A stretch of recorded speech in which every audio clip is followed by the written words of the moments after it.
রাগ আসলে রাগকে নিয়ন্ত্রণ করার জন্য, রাগ কমানোর জন্য কয়েকটা আমলের কথা বলবো। এক নম্বরের আমল হলো কি? আউযুবিল্লাহি মিনাশ শাইতানির রাজিম পড়া। কোরআন থেকে দলিল নেন এটা সপক্ষে। আল্লাহ রাব্বুল আলামিন বলেছেন, ইম্মা ইয়ানজাগান্নাকা মিনাশ শাইতানি নাযগুন ফাস্তাইজ বিল্লাহি মিনাশ শাইতানির রাজিম। শয়তান যদি তোমাদেরকে খোঁচা দেয়, রাগটা শয়তান থেকে আসে, তখন তোমরা আউযুবিল্লাহি মিনাশ শাইতানির রাজিম পাঠ করবা। একটা ওষুধ হয়ে গেল। নাম্বার 2, অবস্থার পরিবর্তন করা। দাঁড়ানো অবস্থায় যদি রাগ আসে, হাদিসে আসছে কি করে যান? বসে যান। বসা অবস্থা রাগ আসছে, শুয়ে যান। 3 নম্বর আমল হলো যথাসম্ভব রাগ যেন কন্ট্রোলের বাইরে না যায়, সেজন্য ঝগড়া অ্যাভয়েড করা। হাদিস শুনেন, নবী করিম সাল্লাল্লাহু আলাইহি সাল্লাম বলেছেন, আনা যাঈমুন বিবাইতিন ফি ওয়াসতিল জান্নাতি লিমান তারাকাল মিরাআ ওয়া ইন কানা মুহিক্কান। যে ব্যক্তি হকের উপরে আছে, সে জানে আমি সত্যের উপরে আছি, ওই লোকটা আমার প্রতি জুলুম করতেছে, তারপরেও কথা যেন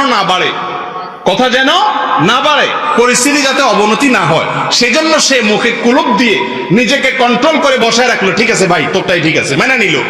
ঝগড়া অ্যাভয়েড করলো, মামলায় গেল না, ভেজালে গেল না।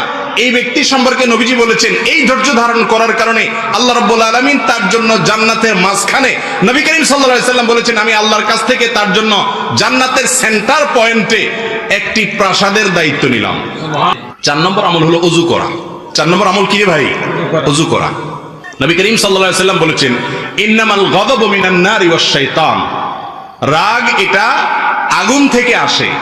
5 নম্বর আমল হলো রাগ নিয়ন্ত্রণ করলে ওই যে জান্নাতের গ্যারান্টি আছে, নবী করিম সাল্লাল্লাহু আলাইহি সাল্লামের ওসিয়ত আছে, আল্লাহ তাআলা ভালোবাসেন বলেছেন, সেগুলো চিন্তা করবেন।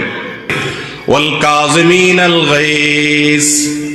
আল্লাহর প্রিয় মানুষদের প্রশংসা করতে গিয়ে আল্লাহ বলেছেন যারা রাগকে নিয়ন্ত্রণ করে। 6 নম্বর হলো রাগের পরিণতি সম্পর্কে চিন্তা করবেন। রাগের পরিণতি, রাগের ক্ষতিকর দিক কি? কিয়ামতের দিন সমস্ত মানুষের সামনে রাগ নিয়ন্ত্রণকারী মানুষদেরকে ডাকা হবে।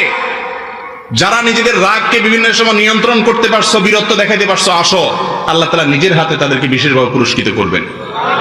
আল্লাহ উঠাবেন, সবার সামনে দেখাবেন, প্রদর্শন করাবেন, এই সেই লোক দুনিয়াতে জিদ দেখাইতে পারতো, দেখাই নাই, তার প্রশংসা হবে।